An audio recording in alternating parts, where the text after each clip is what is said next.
প্রিয় উপস্থিতি, আল্লাহ রাব্বুল আলামিন আমাদের দুনিয়াতে চলাচলের জন্য গাইডলাইন পাঠিয়েছেন ওহিয়ে মাতলু এবং ওহিয়ে গাইরে মাতলু, অর্থাৎ কুরআন এবং সহিহ সুন্নাহ। রাসূলুল্লাহ সাল্লাল্লাহু আলাইহি ওয়াসাল্লাম বিদায়ী হজের ভাষণে বলেছেন, তারাকতু ফিকুম আমরাইন লান তাদিল্লু মা তামাসসাকতুম বিহিমা কিতাবাল্লাহি ওয়াস সুন্নাহ। আমি তোমাদের জন্য দুইটা কিতাব রেখে যাচ্ছি, শক্তভাবে আঁকড়ে ধরবে। একটা হলো কোরআন আর একটা হলো সুন্নাহ। আমরা যদি দুনিয়াতে কোরআন ও সুন্নাহ থেকে দূরে থাকি, তাহলে না দুনিয়াতে উপকৃত হতে পারবো, না আখিরাতে উপকৃত হতে পারবো। এই জন্য দুনিয়াবি জিন্দেগিতে আমাকে আপনাকে অবশ্যই পবিত্র কোরআন ও সহিহ সুন্নাহর নিকটবর্তী হওয়ার জন্য আপ্রাণ চেষ্টা করতে হবে। আর আল্লাহ রাব্বুল আলামিন বলছেন, ইকরা বিসমি রাব্বিকাল্লাযী খালাক, পড়ো তোমার প্রভুর নামে যিনি তোমাকে সৃষ্টি করেছেন। এই জন্য আমাদের ইলম অর্জনের চেষ্টা করতে হবে, প্রচেষ্টা চালু করতে হবে। বিশেষ করে কোরআনের জ্ঞান, হাদিসের জ্ঞান যদি কোনো সমাজে না থাকে, যদি কোনো পরিবারে না থাকে, যদি কোনো ব্যক্তির মধ্যে না থাকে, তাহলে সে সমাজ, সে পরিবার, সে ব্যক্তির মধ্যে মানবতার অবক্ষয় দেখা যায়। এজন্য অবশ্যই দুনিয়া এবং আখিরাতে যদি আপনি উপকৃত হতে চান, তাহলে অবশ্যই কোরআনের জ্ঞান, কোরআনের ইলম অর্জন করা অত্যন্ত জরুরি। যদি আপনি জ্ঞান অর্জন করা থেকে পিছিয়ে থাকেন, তাহলে শরীয়তের ভাষায় আপনাকে বা যারা পিছিয়ে থাকবে তাদেরকে মূর্খ বলা হয়েছে। কিয়ামতের আগে মূর্খতা বর্ষণ হবে, মূর্খতা বর্ষণ হবে, রাসূলুল্লাহ সাল্লাল্লাহু আলাইহি ওয়াসাল্লাম বলছেন। কিন্তু আমরা তো দেখছি দুনিয়াবি শিক্ষায় শিক্ষিত হওয়া মানুষ আমাদের সমাজে দিন দিন বৃদ্ধি পাচ্ছে। তাহলে আল্লাহ রাসূলের কথাকে মিথ্যা কখনো হতে পারে না। রাসূলের কথা মিথ্যা নয়, বরং কোরআন ও সহিহ হাদিসের জ্ঞান, শরীয়তের জ্ঞান থেকে মানুষ আজকে বহু দূরে। মানুষ আজকে সালাত আদায় করে, এমনিতে সালাত আদায় করে, নামাজের কোনো জ্ঞান আজকে আমাদের মধ্যে নাই।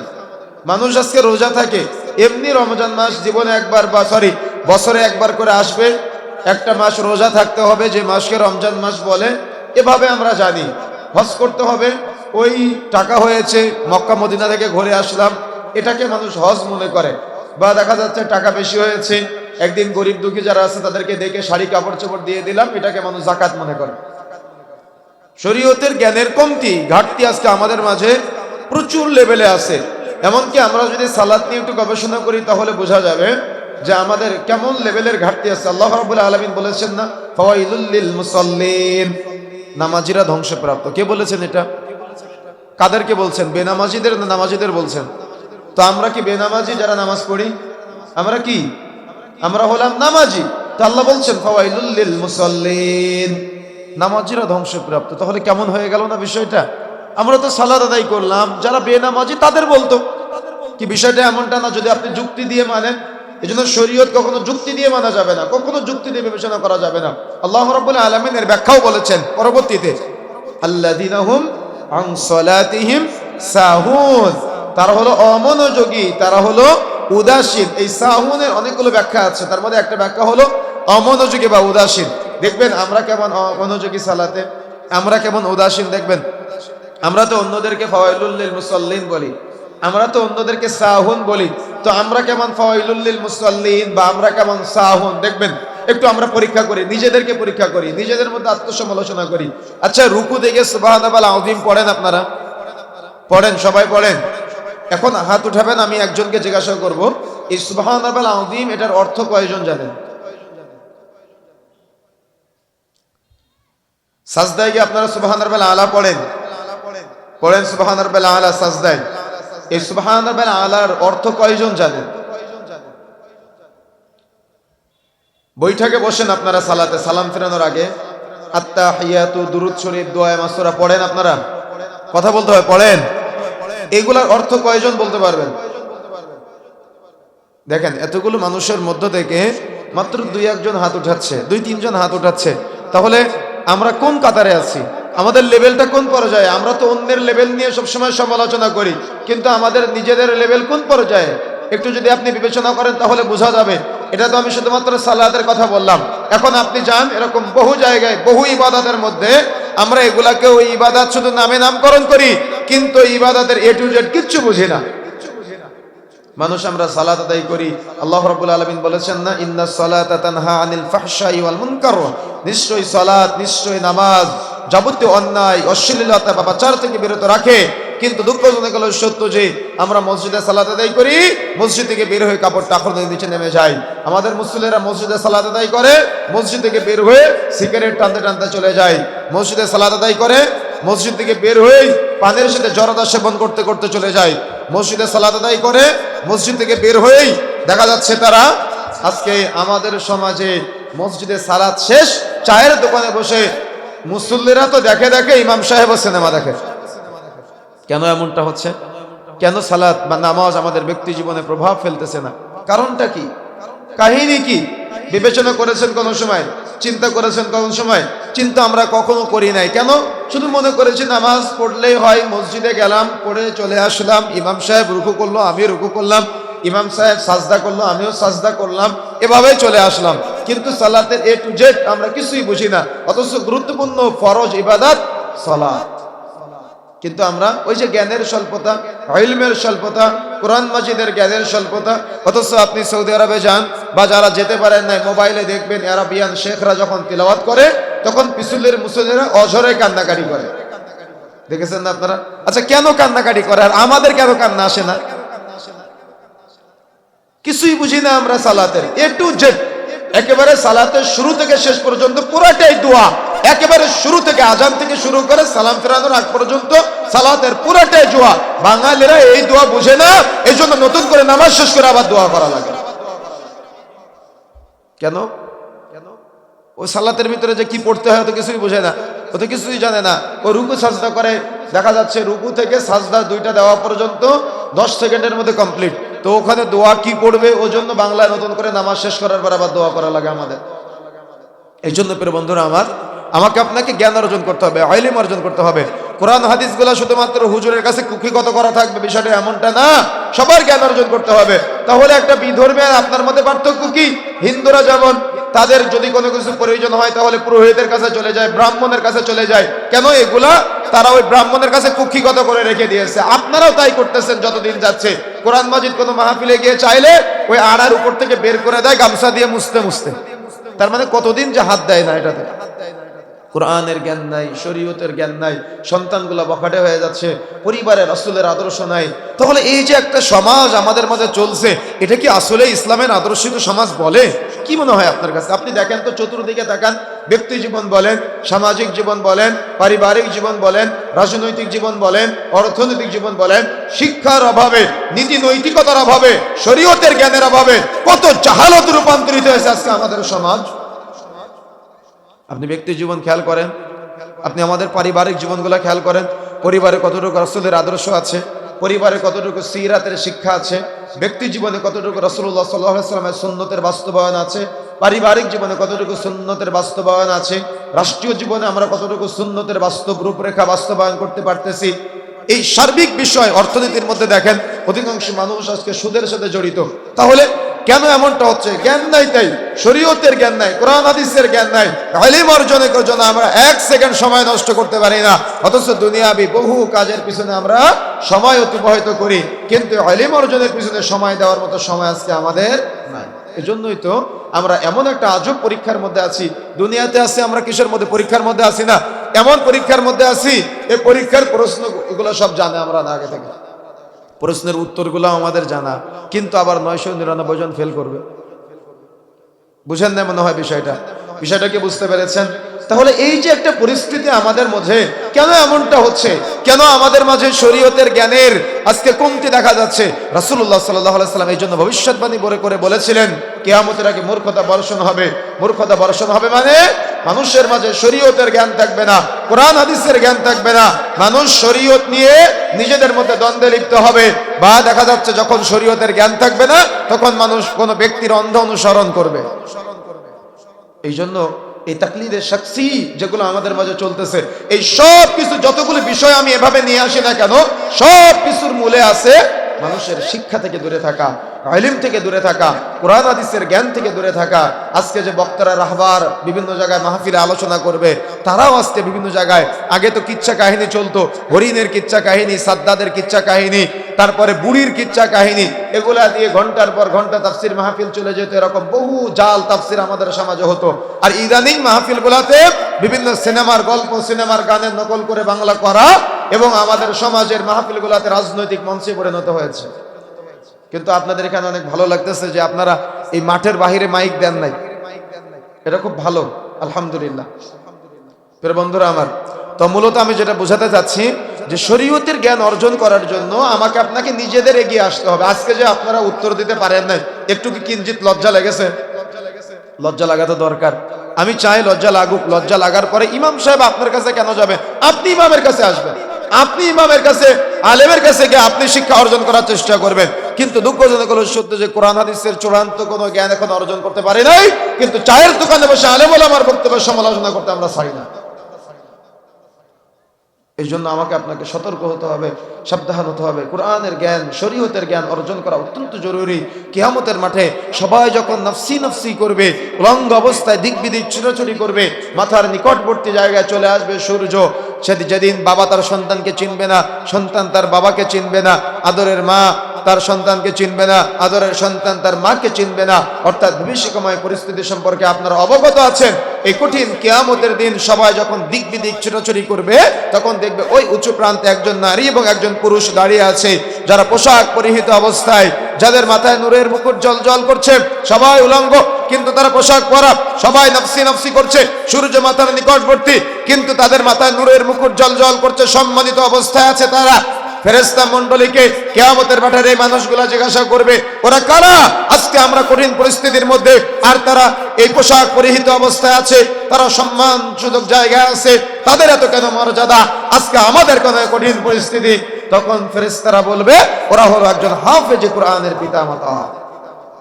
সুবহানাল্লাহ। আপনারা কি বলেন? ফকিরি বিদ্যা বলেন, তাই না? একজন ছেলেকে হাফেজ বানালে, যে ছেলেটার ব্রেন সব থেকে বেশি খারাপ, তাকে আপনারা হাফেজ বানান, তাই না? কিন্তু দেখেন কিয়ামতের মাঠে কে সম্মানিত করতেছে? একটা হাফেজ ছেলেকে বলা হবে, অরাতিল, তুমি তিলাওয়াত করো। তিলাওয়াত করতে করতে করতে করতে জান্নাত পর্যন্ত পৌঁছে যাবে। তখনও বলবে, আল্লাহ, যিনি আজকে আমার অভিভাবক বাবা মা আজকে এ পর্যন্ত আমাকে পৌঁছে দিয়েছে, আল্লাহ, আমি তাদেরকে সাথে নিয়ে জান্নাতে যেতে চাই। কি ইচ্ছা আছে, আগ্রহ আছে, আকাঙ্ক্ষা জাগ্রত হয় হৃদয়ের ভিতরে যে সবাই উলঙ্গ থাকবে আর আমি পোশাক পরিহিত অবস্থায় থাকবো, সবাই নফসি নফসি করবে কিন্তু আমার মাথায় নূরের মুকুট জ্বলজ্বল করবে, সবাই আমাকে দেখে ঈর্ষা করবে, হিংসা করবে। এই কঠিন পরিস্থিতি আমাকে আপনাকে তৈরি করতে হবে। এজন্য ওলামায়ে কেরাম বলেছেন, সন্তানের জন্য সম্পদ না, বরং সন্তানকে দুনিয়াতে সম্পদ হিসেবে রেখে যাও, তাহলে তুমি দুনিয়া এবং আখিরাত উভয় জায়গায় উপকৃত হতে পারবা। কিন্তু আজকে আপনার চিন্তা কিভাবে বোনের জমি ফাঁকি দিয়ে ছেলের জন্য রেখে যাওয়া, কিভাবে ফুপুর জমি ফাঁকি দিয়ে পরবর্তী বংশের জন্য রেখে যাওয়া। কিন্তু কিয়ামতের মাঠে যখন আপনি দাঁড়াবেন, তখন আপনি যেমন উঠবেন, আপনার ঘাড়ে কাঁধে করে এই চুরি করা জমি বা সম্পদ যা কিছু আছে সব কিছু নিয়ে কিয়ামতের মাঠে উঠবেন। আর সেদিন আফসোস করবেন আর বলবেন, আল্লাহ নিজে বলছেন, অকালাল ইনসানু মা লাহা, মানুষ আফসোস করবে আর বলবে, হায় আফসোস, আজকে আমার সন্তান দেখে আমার বিরুদ্ধে কথা বলে, আমার সম্পদ দেখে আমার বিরুদ্ধে কথা বলে, আসবাবপত্র আমার বিরুদ্ধে কথা বলে, প্রতিবেশী আমার বিরুদ্ধে কথা বলে, সঙ্গী সাথী আমার বিরুদ্ধে কথা বলে।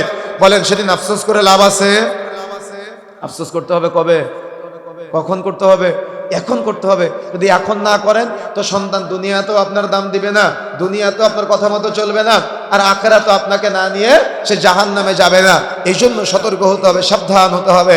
আপনি একজন অপরিপক্ক বাবা, তার মানে আপনার বাবা হওয়ার এখনো যোগ্যতা হয় নাই, যার কারণে সন্তান জন্ম দেওয়ার পরেও আপনার সন্তান আজকে রাস্তাঘাটে ঘুরে বেড়ায়। প্রাপ্ত বয়স্ক হওয়ার পরে তার মুখে রাসূলের সুন্নাত দাড়ির কোনো লেশ মাত্র পাওয়া যায় না, সে রাস্তাঘাটে ঘুরে বেড়ায়, সে পাপ করে, কিন্তু বুক ফোলায় পাপ করে।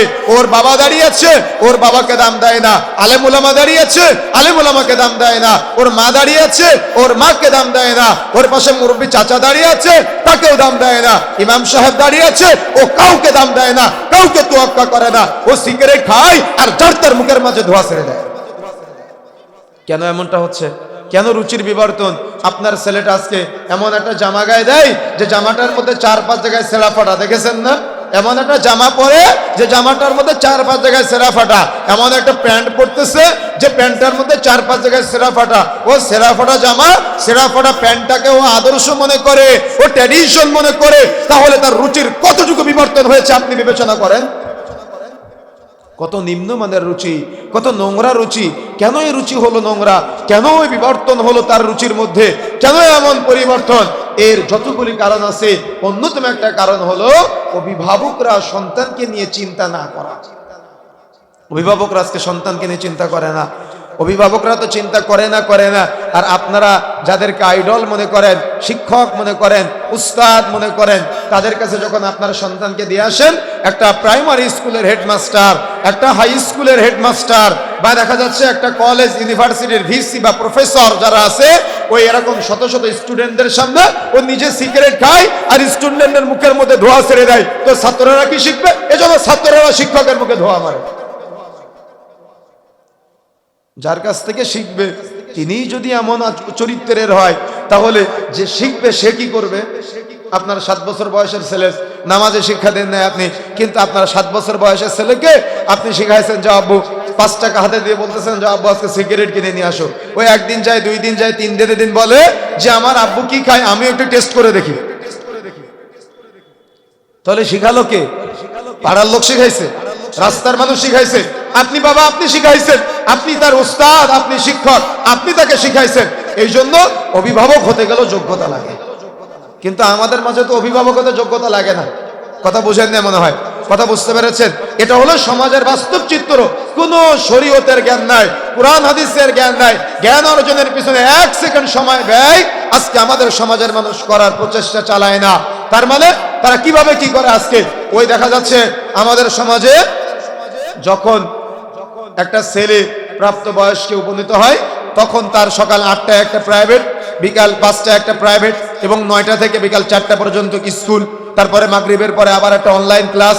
তার মানে এগুলা করতে করতে তার দুনিয়াবি জ্ঞান অর্জন করতে সব শেষ। তার শরীয়তের জ্ঞান অর্জন করার কোনো টাইম নাই, কোনো সময় নাই, কোনো প্রয়োজনই মনে করে না তার বাবা মা। এই জন্য মক্তবে পড়ায় না, যার কারণে আজকে রুচির বিবর্তন আমরা দেখতে পাচ্ছি আমাদের সমাজে। সূরা ফাতিহা পড়তে পারে না আমাদের সমাজের যুবক ভাইয়েরা, সালাত আদায় করতে পারে না, সালাতের মধ্যে নামাজের মধ্যে কি পড়বে কিছুই জানে না, সালাতের মধ্যে কি তিলাওয়াত করে কিচ্ছু বুঝে না। এই জন্য প্রিয় বন্ধুরা আমার, যে কথা বলতে চাচ্ছিলাম, আপনার সন্তানকে নিয়ে যদি আপনি এখনই পরিকল্পনা না করেন, এখনই না ভাবেন, তাহলে কিন্তু আপনার সন্তান জাহালতের অতল গহ্বরে নিমজ্জিত হবে। আর দ্বীনি ইলম, দ্বীনি শিক্ষা অর্জন করা অত্যন্ত জরুরি। যদি আপনি শিক্ষা থেকে পিছিয়ে থাকেন বা সন্তানকে শিক্ষা না দেন, তাহলে আপনি কিন্তু একজন ব্যর্থ বাবা হিসেবে পরিচিত হবেন। আমি কেন জানেন? আমি আপনার মাঝে কোনোদিন এখনো দেখি নাই যে আপনার সন্তানের হাতটা ধরে আপনি মসজিদ মানে নিয়ে যাচ্ছেন। আমি কোনোদিন দেখি নাই যে 2-1 বাবা মসজিদে নিয়ে যায়, ওই বাচ্চা যদি মসজিদে কথা বলে তাহলে বাচ্চাকে মসজিদ থেকে বের করে দেয়। কি আছে না আমাদের সমাজে? বাচ্চা মসজিদে কথা বললে বাচ্চাকে মসজিদ থেকে বের করে দেয়। অথচ রাসূলুল্লাহ সাল্লাল্লাহু আলাইহি সাল্লাম বলছেন, মুরু আওলাদাকুম বিসসালাতি ওয়া হুম আবনাউ 7 সিনিন, তোমাদের সন্তানদের বয়স যখন 7 বছর হবে তখন তাদেরকে নামাজের প্রশিক্ষণ দাও, সালাতের প্রশিক্ষণ দাও। 7 বছর থেকে 10 বছর পর্যন্ত প্রশিক্ষণ দিতে হবে। 10 বছর বয়সে সালাত আদায় না করলে প্রয়োজনে প্রহার করো, বিছানা পৃথক করে দাও। কিন্তু দুঃখজনক হলো সত্য যে আজকে 7 বছর বয়সের একটা বাচ্চাকে মসজিদে নিয়ে আসলে আজকে এমন মুরব্বী সাজি আমরা, বা এমন অভিভাবক সাজি, বা এমন পরহেজগারিতার একটা ভাব দেখায়, বাচ্চা একটু কথা বললেই বাচ্চাকে মসজিদ থেকে বের করে দেয়। অথচ আপনি হারামে চলে যান, মক্কা মদিনায় চলে যান, বাচ্চারা দৌড়াদৌড়ি করতেছে, খেলা করতেছে, বাচ্চার খেলনার ব্যবস্থা করা হয়েছে। রাসূলুল্লাহ সাল্লাল্লাহু আলাইহি ওয়াসাল্লাম সালাত আদায় করতেছে, রাসূলের ঘাড়ে পিঠে নাতিরা উঠে, হাসান হুসাইন উঠে, রাসূলের নামাজের ক্ষতি হয় না। আপনি রাসূলের সাথে পরহেজগার হয়ে গেলেন। আজকে রাসূলের সাথে তাকওয়াশীলতা ভাব দেখান আমাদের সামনে। আশ্চর্য হিসাব। কে মাসালা দিল আপনাকে যে বাচ্চা কথা বললে আপনার নামাজের ক্ষতি হয়? আর বাচ্চাদের সব এক কর্নারে দেন কেন? বাচ্চাদেরকে বড়দের মাঝে মাঝে ঢুকিয়ে নেবেন, তাহলে তারা কথা বলার সুযোগ পাবে না। এজন্য তো ওলামায়ে কেরাম বলছেন, মসজিদের পিছনের কাতারে যদি বাচ্চাদের কিসির মিসিরের শব্দ শোনা না যায়, মনে করবে পরবর্তী প্রজন্মের মসজিদ মুসল্লি শূন্য হয়ে গেছে। দেখেন বাস্তবতা আপনি মিলান। কই মাসালা পেয়েছেন আপনি যে বাচ্চা কথা বললে আপনার নামাজের ক্ষতি হয়? কোন মাসালার ভিত্তিতে আপনি বাচ্চার বাবার সাথে খারাপ ব্যবহার করলেন, নোংরা ব্যবহার করলেন, মসজিদ থেকে বের করে দেওয়ার পর্যন্ত অভিযোগ পাওয়া যায়? অনেক সন্তানের বাবা আছে যারা বাচ্চাকে মসজিদে নিয়ে যেতে ভয় পায়, অমুক মুরব্বীর জন্য, তমুক পরহেজগার ব্যক্তির জন্য। পরহেজগারিতে ভাব দেখায়। কথা বুঝতে পেরেছেন প্রিয় বন্ধুরা আমার? তাহলে মূলত যে কথা বলতে চাচ্ছিলাম, যে আমাকে আপনাকে এই যে আদর্শ একটা সমাজ গঠনের জন্য অবশ্যই শরীয়তের শিক্ষার দরকার, আর শরীয়তের জ্ঞান অবশ্যই আপনাকে অর্জন করতে হবে। এই দ্বীনি শিক্ষা অর্জন করার পাশাপাশি এই শরীয়তের ভিতরে একেবারে প্রবেশ করতে হবে। যদি আপনি যতটুকু প্রবেশ করতে পারবেন ততটুকু আপনি সার নির্যাস গ্রহণ করতে পারবেন, কিন্তু আপনি যত বিরত থাকবেন তত আপনি সার নির্যাস গ্রহণ করা থেকে নিজেকে দূরে সরিয়ে ফেলবেন। এই জন্য রাসূলুল্লাহ সাল্লাল্লাহু আলাইহি ওয়াসাল্লাম বলেছেন, খায়রুকুম মান তাআল্লামাল কুরআনা ওয়া আল্লামা, সর্বোত্তম হলো ওই ব্যক্তি যে নিজে কোরআন শিক্ষা করে এবং অপরকে শিক্ষা দেয়।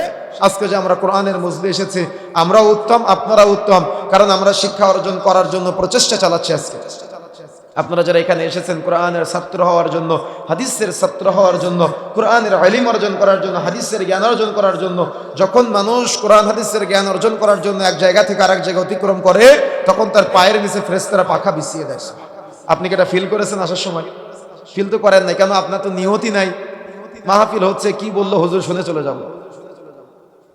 এই জন্য প্রিয় বন্ধুরা আমার, আমাকে আপনাকে সবসময় নেকির চিন্তা, ফজিলতের চিন্তা ব্রেনের মধ্যে রাখতে হবে। তা না হলে আমাদের যে পরিবেশ, এই পরিবেশ একটা জাহেলিয়াতের পরিবেশে রূপান্তরিত হচ্ছে। একেবারে পুরোটাই এ টু জেড আদর্শিত পরিবার গঠন করা থেকে শুরু করে আদর্শ সন্তান গঠন করা, এই অর্থনীতি বলেন, রাজনীতি বলেন, ধর্মনীতি বলেন, প্রত্যেকটা সেক্টরে জাহালত আমাদের মাঝে বাসা বেঁধে নিয়েছে।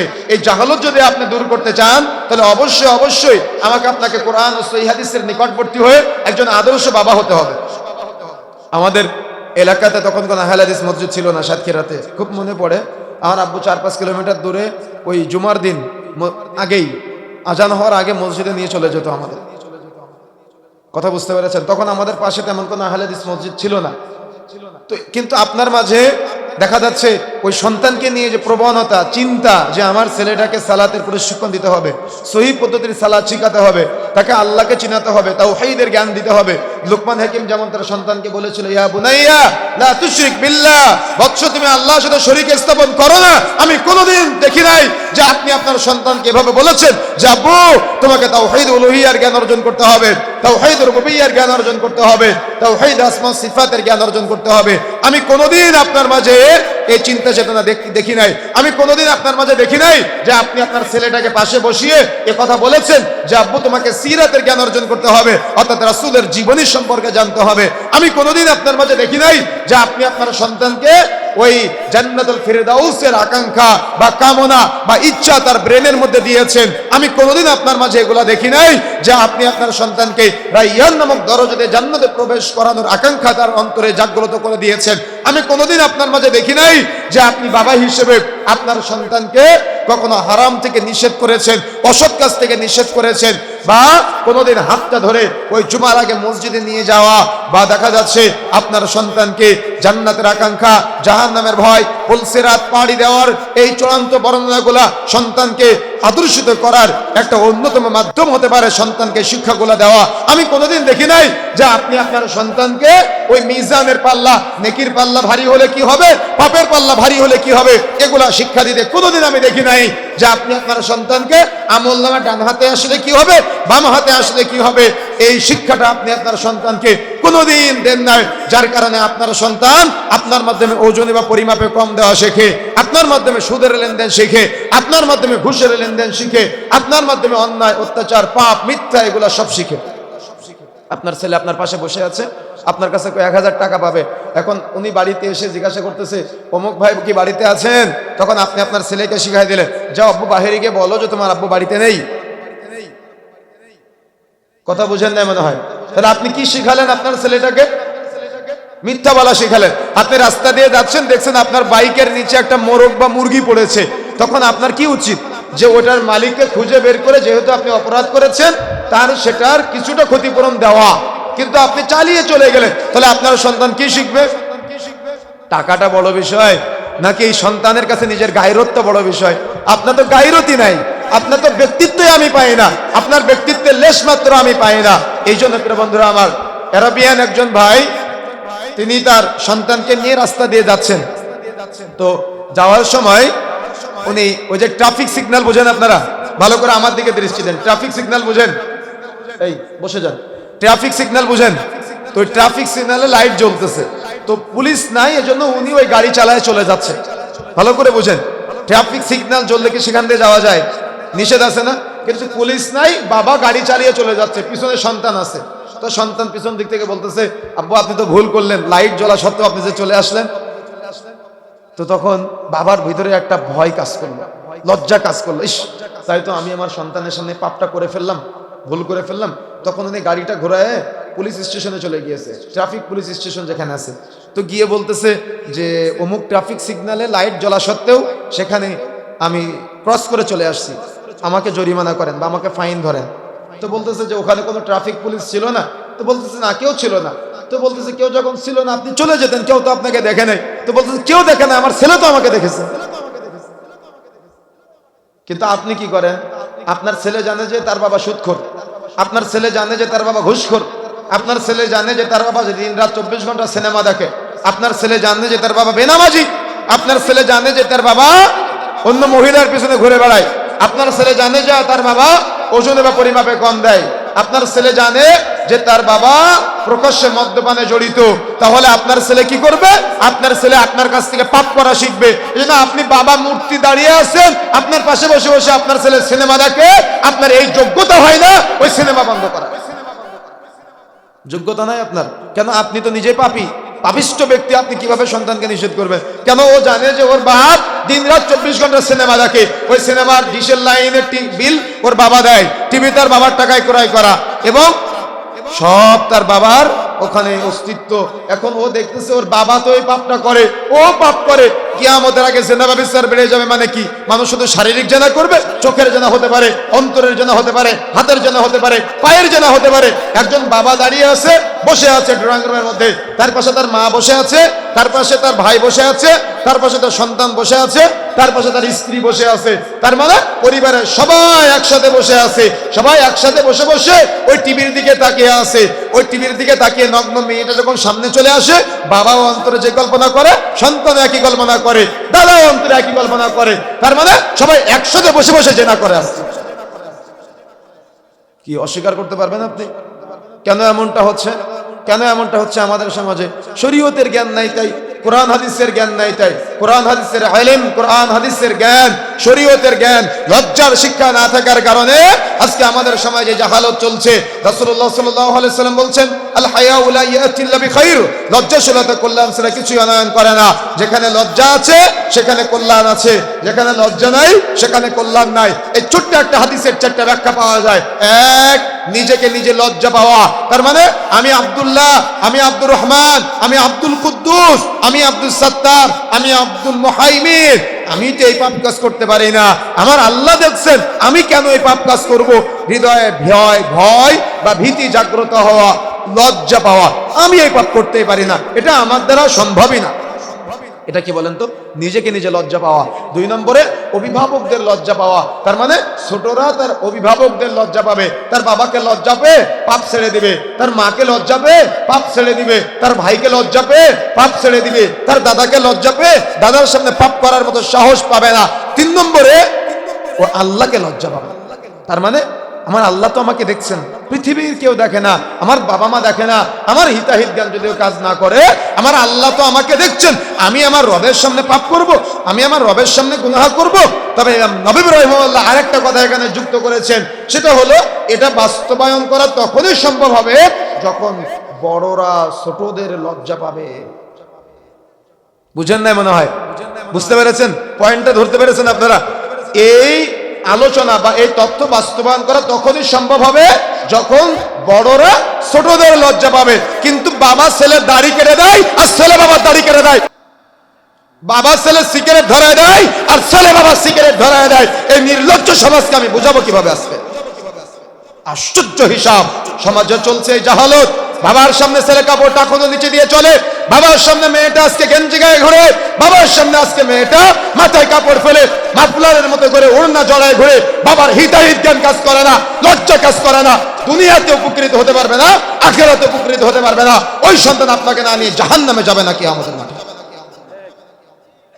আশ্চর্য হিসাব। একটা বারের জন্য বিবেচনা করে না যে শরীয়তের জ্ঞান অর্জন করতে হবে, সন্তানকে শরীয়তের ইলম, শরীয়তের শিক্ষাটা দিতে হবে। এ ব্যাপারে কোনো জ্ঞান আমি আপনার মাঝে দেখি না, আপনার সন্তানকে দেওয়ার প্রচেষ্টা চালায় না।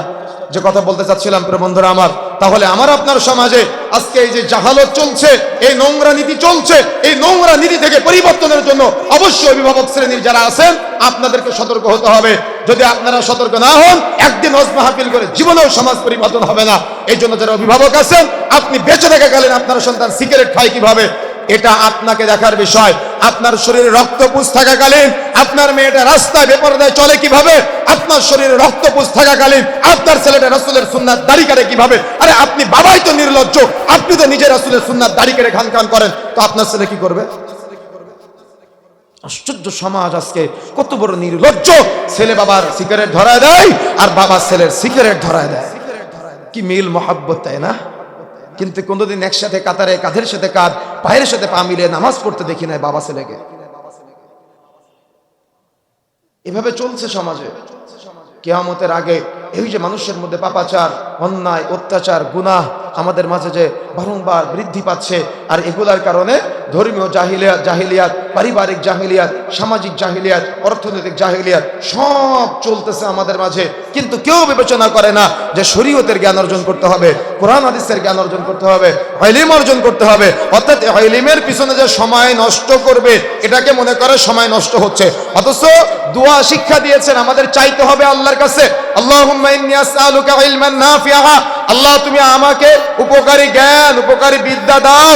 আল্লাহ আমি তোমার কাছে উপকারী জ্ঞান, উপকারী ইলম চাচ্ছি, যে ইলম বা যে জ্ঞানটা উপকারী, যেটা কোনো বৃথা যেন না যায়। ওয়া আমালান মুতাকাব্বালা, ওই উপকারী জ্ঞানের মাধ্যমে এমন আমল করার তৌফিক চাচ্ছি, কামনা চাচ্ছি যে আমলটা কবুলযোগ্য, যে আমলটা বাতিল হবে না। তার মানে আমল করলেও আমলটা বাতিল হয়ে যেতে পারে। আল্লাহ আমি তোমার কাছে এমন আমল করা তৌফিক চাচ্ছি যে আমলটা কবুলযোগ্য, যে আমলটা যাতে করে বাতিল হয়ে না যায়। ওয়ারিজকান তাইয়্যিবা, এমন রিজিক চাচ্ছি আল্লাহ তুমি আমাকে হালাল তাইয়্যিবা অর্থাৎ পবিত্র রিজিক দান করো। সুবহানাল্লাহ।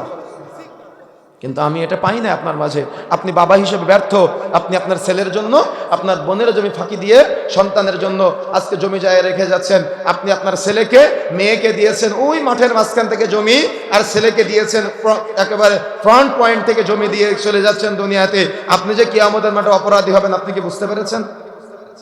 বুঝেন নাই। আপনি কি বুঝেছেন? কিছুই বুঝেন নাই। এখান থেকে বাড়িতে যাবেন, সকালে ভুলে যাবেন এগুলো। শয়তান আছে না? আমাদের যখন দুনিয়াতে এসেছিলাম, বাচ্চা মাতৃগর্ভ থেকে আসার পরে কান্না করে, জানেন আপনারা কেন কান্না করে? বাচ্চার শরীরে জিন শয়তান প্রবেশ করে। ওই জিন শয়তান প্রবেশ করে বাচ্চাকে ওয়াসওয়াসা দেওয়ার চেষ্টা করে ওই দিন থেকে। আর ওই দিন থেকে বাবা মার দায়িত্ব হয়ে যায় ওই শয়তান থেকে সন্তানকে মুক্ত করা। কিন্তু বাবা মা যদি দায়িত্ব অবহেলা করে, তাহলেই তো সমাজের সন্তানগুলা আজকে এরকম রুচির বিবর্তন দেখা যায়। দেখতেছেন না সমাজে যেগুলো চলতেছে? পরিবারগুলোতে সুখ নাই, পরিবারগুলোতে শান্তি নাই, চতুর্দিকে শুধু তালাক আর তালাক, পরিবারগুলোতে অশান্তি, পরিবারগুলোতে জাহালত। কেন? এ হারাম উপার্জন চলতেছে। পরিবারগুলোতে সুখ নাই কেন? পরিবারে কোনো দিন ইসলাম নাই, শরীয়তের শিক্ষা নাই। জীবনে কোনোদিন কোরআন হাদিস পড়ে না বাপ ছেলে একসাথে বসে, কোনোদিন পড়ে না বাপ ছেলে একসাথে বসে। আপনি এলাকাকে যাচাই বাছাই করেন, বাবার ছেলে একসাথে বসে কোরআন হাদিসের আলোচনা করেছে বা বসেছে, এরকম কোনোদিন পাওয়া যায় না। কিন্তু এমন বহু বাবা মাকে পাবেন যারা একসাথে বসে বসে জেনা করেছে। জেনা করেছে মানে চোখের জেনা করেছে, সিনেমা দেখেছে, গান শুনেছে, নাটক দেখেছে। বহু বাবা মা পাবেন এরকম। কিন্তু একদিন তারা বসে কোরআন মাজিদ পড়তে আমি দেখি না। সমাজে নাই এগুলা। কেন এমনটা হচ্ছে? শরীয়তের জ্ঞান নাই তাই। আর আমরা মনে করেছি দুনিয়াতে আসি, দিব্যি তো খুব ভালো আছি, খাওয়া দাওয়া করতেছি, কখন চলে যেতে হবে। কিন্তু চলে যাওয়ার পরে যে প্রশ্নের উত্তরগুলো দিতে হবে, কবরের জীবন, বারজাকের জীবন, কিয়ামত দিবস, জান্নাত জাহান্নাম, এই সকল কিছুর বিবেচনা কিভাবে করবেন আপনি? এই জন্য প্রিয় বন্ধুরা আমার, আমাকে আপনাকে অবশ্যই ইলম অর্জন করতে হবে। যতদিন পর্যন্ত আপনি জ্ঞান অর্জন থেকে পিছিয়ে থাকবেন, ততদিন পর্যন্ত আপনি এই জাহালত রুখতে পারবেন না। এখন আসেন আপনি, এটা তো সামাজিক জাহিলিয়াতের কথা বললাম, আপনি অর্থনৈতিক জাহিলিয়াতের মধ্যে আসেন। আপনার সন্তানের শরীয়তের জ্ঞান নাই, সেই জন্য সে আজকে সুদের লেনদেনের সাথে জড়িয়ে আছে। কিভাবে সুদের লেনদেনে জড়ায়? তার পাশের দোকান চায়ের দোকান, তারও চায়ের দোকান, দুজনে চা বিক্রয় করে। একজনের চায়ের দোকানে সিগারেট, গুল, জর্দা বিক্রয় করে, কিন্তু আপনার ছেলে বিক্রয় করে না। কিন্তু যেগুলা বিক্রয় করে তার দৈনিক 1500 টাকা ইনকাম, আর আপনার ছেলের 500 টাকা ইনকাম। এখন ওই যে খান্নাস টাইপের একটা জিন আছে, সূরা নাসের মধ্যে আপনারা পড়েছেন, মিনাল জিন্নাতি ওয়ান নাস, যেটা জিনদের মধ্য থেকে হতে পারে, মানুষের মধ্য থেকে হতে পারে। খান্নাস টাইপের জিন, অর্থাৎ যে কুমন্ত্রণা দিয়ে পালিয়ে যায়, যাকে ধরা যায় না, দেখা যায় না। কচ্ছপ চিনেন? কচ্ছপের মাথা ধরতে পারবেন জীবনে? ধরতে পারবেন না। ও যেই ধরতে যাবেন মাথাটাকে গুটিয়ে নিবে। তো এই খান্নাস টাইপের জিন, ও আপনাকে পাপের পথে সহযোগিতা করেও পালিয়ে যায়, ওকে ধরতে পারবেন না। দেখবেন যখন আপনি পাপ করেন, পাপ করার সময় আপনার পাপকে পাপ মনে হয় না, গুনাহ মনে হয় না, অন্যায় মনে হয় না। কিন্তু যেই পাপ সংগঠিত হয়ে যায় তখন ইস, আমি কেন পাপটা করলাম, কেমনটা হয় না? কিন্তু যখন পাপ করেন তখন এমনটা মনে হয় না কেন? তখন এই ফিলটা আসে না কেন? কিন্তু পাপ হয়ে যাওয়ার পরে ফিলটা কেন আসলো? আপনি কি বুঝতে পারতেছেন আমার কথা? কেন আসতেছে? ওই যে অসহসা দিচ্ছে শয়তান।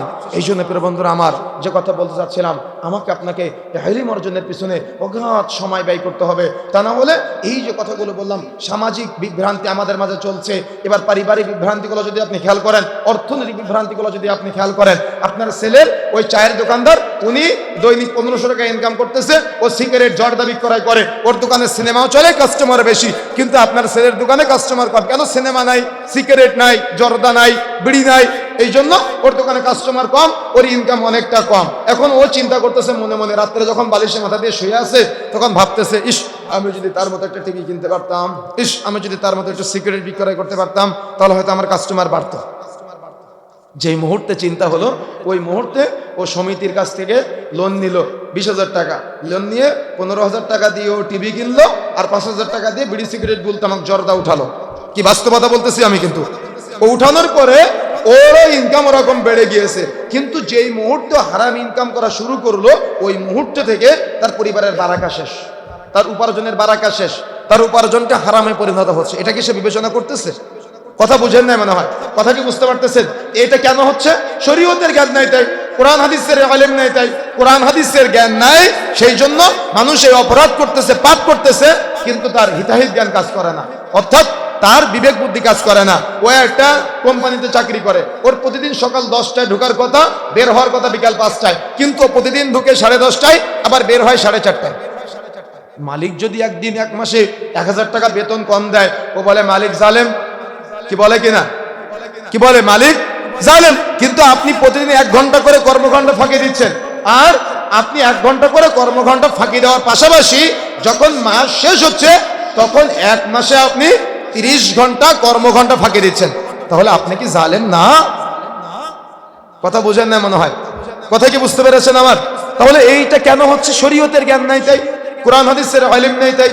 কোরআন হাদিসের জ্ঞান থাকলে, শরীয়তের জ্ঞান থাকলে সে অবশ্যই এক্ষেত্রে বিবেচনা করত যে আমাকে কর্মঘণ্টা ফাঁকি দিলে আমিও কিন্তু এরকম জালেম হয়ে যাব, বা আমার উপার্জনটা অন্যায় হয়ে যাবে, হারাম হয়ে যেতে পারে। এই জন্য প্রিয় বন্ধুরা আমার, মূলত আমি যেটা বোঝাতে যাচ্ছি আপনাদের, কখনো সন্তানের সামনে কোনো অপরাধে জড়াবেন না। অপরাধ করলে আপনার সন্তান জানবে যে আমার বাবা অপরাধী, আরো অপরাধী বাবাকে কখনো দাম দিবে না, কখনো মূল্যায়ন করবে না। কিন্তু দুঃখজনক হলো সত্য যে আপনি এটা বিবেচনা করেন না। সন্তানের সামনেই আপনি বিশাল লোন নিয়ে 5 তলা বিল্ডিং করে রেখে গেলেন। আচ্ছা, এই বিল্ডিংকে আপনি জান্নাতে নিয়ে যেতে পারবেন, কিয়ামতের মাঠে নিয়ে যেতে পারবেন, কবরে নিয়ে যেতে পারবেন? নিয়ে যেতে পারবেন। কিন্তু কিয়ামতের মাঠে যখন বিচার হবে, হিসাব নিকাশ হবে, তখন আপনার সন্তান বলবে, আল্লাহ, ওই সুদের টাকা তো আমি নেইনি, ওটা নিয়েছিল আমার বাবা, আমার বাবাকে জাহান্নামে দেওয়া হোক, আমি জাহান্নামে যেতে চাই না। কার জন্য রেখে গেলেন? বিশাল শিক্ষিত আপনি, বিশাল চিন্তা আপনার, অথচ আল্লাহ রাব্বুল আলামিন বলছেন, আলহাকুমুত তাকাসুর, প্রাচুর্যের প্রতিযোগিতা তোমাদের মোহচ্ছন্ন করেছে, হাত্তা যুরতুমুল মাকাবির, এই মোহচ্ছন্ন ততদিন থাকবে যতদিন পর্যন্ত না তোমরা কবরে উপনীত হবে। কিন্তু আপনি আপনার সন্তানকে আজকে আদর্শিত করতে পারলেন না। যখন তাকে জাহান্নামে নেওয়া হবে, সে অভিযোগ করে বলবে, আল্লাহ, আমার বাবা আমাকে অপরাধ করতে শিখিয়েছে, আমি তাকে না নিয়ে জাহান্নামে যাব না। আমার বাবা আমার দাড়ি কাটা শিখিয়েছে, আমার বাবা আমাকে সিগারেট খাওয়া শিখিয়েছে, আমার বাবা আমাকে বেনামাজি বানিয়েছে, আমার বাবা আমাকে সুদখোর বানিয়েছে, আমার বাবা আমাকে ঘুষখোর বানিয়েছে, আমার বাবা তার বোনের জমি ফাঁকি দিয়ে আমার জন্য রেখে গিয়েছে, আমি এটা জানতাম না, আমার বাবাকে জাহান্নামে দেওয়া হোক, আমি একটু জাহান্নামে যেতে চাই না। আপনি বুঝেন না বিষয়টা, আপনি বুঝেনই না বিষয়টা, আপনি বিবেচনা করেন না, আপনি চিন্তাই করেন না। কোনো সময় চিন্তা করা দরকার, বিবেচনা করা দরকার, ভাবা দরকার, কিন্তু আপনি ভাবেন না বিধায়, আপনি গবেষণা করেন না বিধায় আজকে আমাদের সমাজের জাহালত গুলা চলতেছে, অন্যায় অত্যাচার। বাবা সন্তানকে হত্যা করতে সে দ্বিধা করে না। বাবা, তার মানে সন্তান বাবাকে মারতেছে, আবার বাবা সন্তানকে মারতেছে, আদরের মাকে তার সন্তান হত্যা করতেছে। কেন এগুলা হচ্ছে? শরীয়তের জ্ঞান নাই। কোরআন হাদিসের জ্ঞান নাই, শরীয়তের ইলম নাই, আল্লাহ ভীতি তার মধ্যে নাই। এজন্য যেমন সামাজিক বিভ্রান্তির কথা বললাম, সামাজিক জাহেলিয়াতের কথা বললাম, এরকম অর্থনৈতিক যে জাহেলিয়াত, যখনই আপনি হারামের সংমিশ্রণে চলে যাবেন তখন আপনার উপার্জনটা হারামে রূপান্তরিত হয়ে যাবে। কিন্তু আপনি চাইলে আবার পারতেন, যখন আপনি প্রতিদিন সকালে বাড়ি থেকে বের হবেন, বাড়ি থেকে বের হওয়ার সময় আপনি অন্তরে কল্পনা করবেন যে আল্লাহ আমি হালাল ইনকাম করব, আমি নিজে হালাল খাবার করব, আমি আমার পরিবারের সদস্যদেরকে হালাল খাবার খাওয়াবো। দেখেন তখন আপনার যখন আপনি বাড়ি থেকে ওই চিন্তা করে বের হবেন, বের হওয়ার সময় আপনি যখন মুদিখানার দোকানদারি করতে যাবেন, যদি আপনি নিয়ত করেন যে আমি হালাল খাবার খাওয়াবো, আমার স্ত্রী সন্তানকে হালাল খাবার খাওয়াবো, আপনি কি কখনো ওজনে কম দিতে পারবেন? আপনি কখনো চাউলে ভেজাল দিতে পারবেন? আপনি কখনো ডাউলে ভেজাল দিতে পারবেন?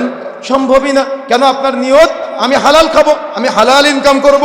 আপনি বাড়ি থেকে বের হয়েছেন কৃষি কাজ করার জন্য, আপনি কি অন্যের জমির আইল কেটে ছোট করে নিজের জমি বড় করতে পারবেন?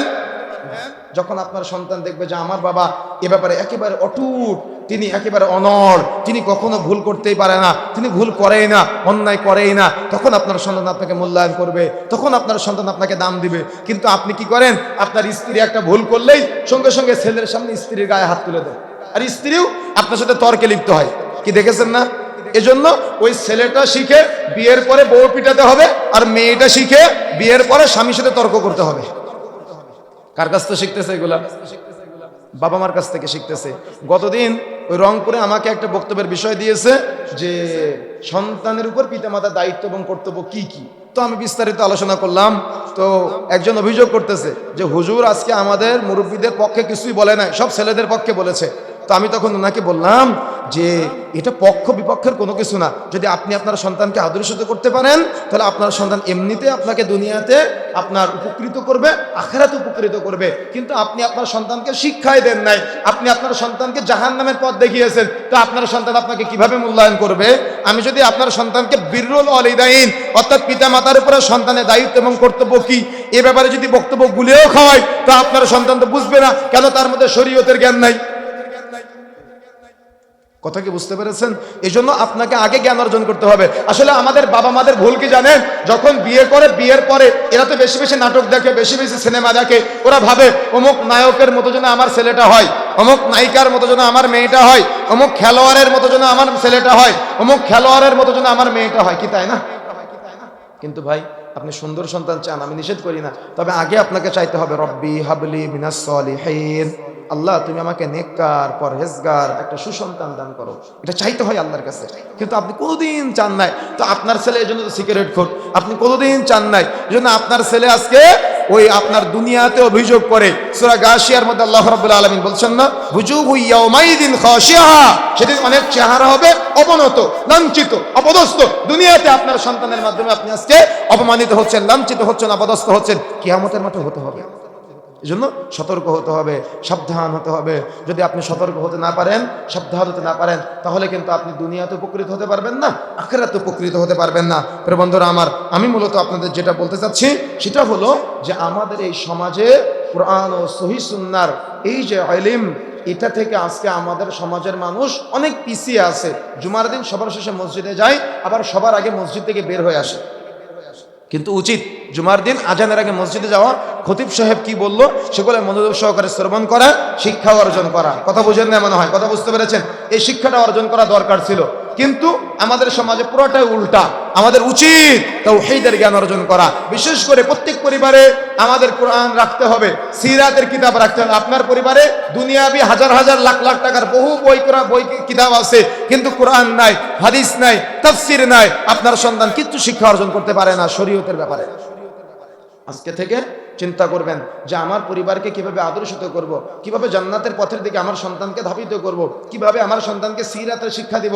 রাসূলুল্লাহ সাল্লাল্লাহু আলাইহি ওয়াসাল্লাম বলেছেন, বুখারী মুসলিম মিশকাতের 90 নম্বর হাদিস, কুল্লু মাউলুদিন ইউলাদু আলাল ফিতরাত, প্রত্যেক আদম সন্তান ফিতরাতের উপর জন্মগ্রহণ করে, অতঃপর তার মাতা পিতা থেকে ইহুদি নাসারা বানায়, তার মাতা পিতা থেকে অগ্নি পূজক বানায়। একজন পিতামাতা চাইলে সন্তানকে জান্নাতের পথ দেখাতে পারে, একজন পিতামাতা চাইলে সন্তানকে জাহান্নামের পথ দেখাতে পারে। আপনি আপনার সন্তানকে কোন পথ দেখালেন আমি চিন্তাটা আপনার মাঝে ছেড়ে দিয়ে গেলাম যে আপনি আপনার সন্তানকে জান্নাতের পথ দেখালেন নাকি আপনি আপনার সন্তানকে জাহান্নামের পথ দেখালেন। বিবেচনা আপনার, চিন্তা আপনার। আপনার সন্তানের শিক্ষা দেওয়া দরকার ছিল যে আব্বু, কিয়ামতের মাঠে মিজানের পাল্লা, নেকির পাল্লা যদি ভারী হয় তাহলে তুমি জান্নাতে যেতে পারবা, আর পাপের পাল্লা যদি হালকা হয় তাহলে তুমি জান্নাতে যেতে পারবা। কিন্তু পাপের পাল্লা যদি ভারী হয় আর নেকির পাল্লা যদি হালকা হয় তাহলে কিন্তু তুমি ধরা খেয়ে যাবা।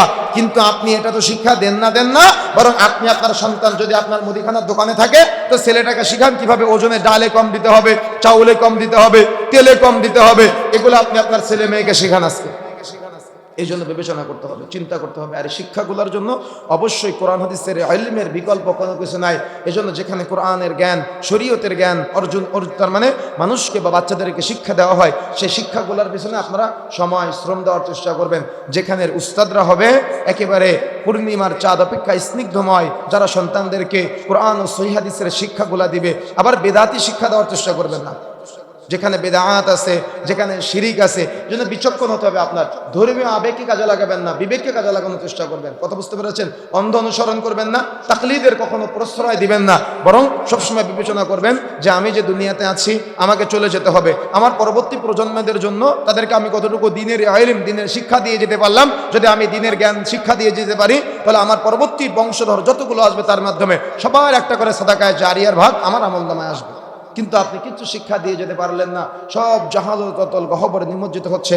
এটা একজন উত্তম বাবা মার বা এটা একজন প্রকৃত নীতিবান অর্থাৎ নৈতিক বাবা মার বা বৈশিষ্ট্য হতে পারে না। এই জন্য মায়েরা যারা আছেন আপনাদেরকে বেশি সতর্ক হতে হবে। কেন জানেন? আপনারা যদি আপনার সন্তানকে আদর্শিত করতে না পারেন তাহলে আপনার পরিবার জাহালতে রূপান্তরিত হবে। বাবা দিনের মধ্যে অধিক সময় বাড়ির বাইরে থাকে, কিন্তু মা থাকে বাড়িতে। এখন মা যদি আদর্শিত হয় তাহলে সন্তানগুলো আদর্শিত হবে। সেজন্য মায়েরা যারা আছেন আপনাদেরকে বিশেষ করে সন্তানের সামনে আপনারা যেন কোনো অপরাধে কখনো না জড়ান, সেদিকে আপনাদেরকে আজকে নসিহা করে যাচ্ছি। যদি আপনারা নসিহাটুকু শুনতে পারেন তাহলে আমি মনে করি আপনাদের এই পরবর্তী যে প্রজন্ম আপনারা রেখে যাবেন তারা একটা আদর্শিত প্রজন্ম হবে। তা না হলে আপনাদের পরবর্তী প্রজন্ম যারা আসবে তারা বখাটে হবে, তারা নেশাখোর হবে, তারা জেনাখোর হবে, তারা অপরাধ করবে, কিন্তু আপনি কিছুই বলতে পারবেন না। এই জন্য বিবেচনাটুকু করার চেষ্টা করবেন এবং শরীয়তের জ্ঞান, কোরআন হাদিসের জ্ঞান যাতে করে আপনার সন্তান প্রপারলি অর্জন করতে পারে। এই জন্য মক্তব যেগুলো আপনাদের সমাজে আছে এই মক্তবগুলো প্রচলন বেশি বেশি ঘটাবেন এবং বাচ্চাদেরকে ওই যেখানে শরীয়তের জ্ঞান শিক্ষা হয়, বিশেষ করে মাদ্রাসাগুলা, যেহেতু এটা সম্ভবত একটা মাদ্রাসার উদ্যোগী প্রোগ্রাম, আপনারা চেষ্টা করবেন সন্তানদেরকে শরীয়তের শিক্ষাগুলো দেওয়ার জন্য। ওই যে বলেছিলাম না, যদি কিয়ামতের মাঠে উলঙ্গ অবস্থা উঠতে না চান, কিয়ামতের মাঠে সম্মানজনক জায়গায় থাকতে চান, তাহলে অবশ্যই বিবেচনা করতে হবে, চিন্তা করতে হবে, ভাবার চেষ্টা করতে হবে। সময়ের স্বল্পতা শেষ পর্যায়ে চলে এসেছি। তবে আল্লাহ রাব্বুল আলামিন আমাদের যে কথাগুলো বলার তৌফিক দান করেছেন, আমি সহ আমরা সবাই যেন আমলে বাস্তবায়ন করতে পারি, বলেন আমিন। আল্লাহ রাব্বুল আলামিন আমাদের সবাইকে জান্নাত পর্যন্ত একসাথে থাকার তৌফিক দান করুন, আল্লাহুম্মা আমিন। আমরা যারা একসাথে আছি আল্লাহ রাব্বুল আলামিন আমাদের সবাইকে এভাবে জান্নাতে কোনো একদিন একসাথে বসার তৌফিক দান করেন, বলেন আমিন। এই আশা, এই দাবি, এই দাওয়া ব্যক্ত রেখে সংক্ষিপ্ত সময়ের আলোচনা এখানে সমাপ্ত করছি। সুবহানাকাল্লাহুম্মা বিহামদিক আশহাদু আল্লা ইলাহা ইল্লা আনতা আস্তাগফিরুকা ওয়া আতুবু ইলাইক। আসসালামু আলাইকুম ওয়া রাহমাতুল্লাহি ওয়া বারাকাতুহু।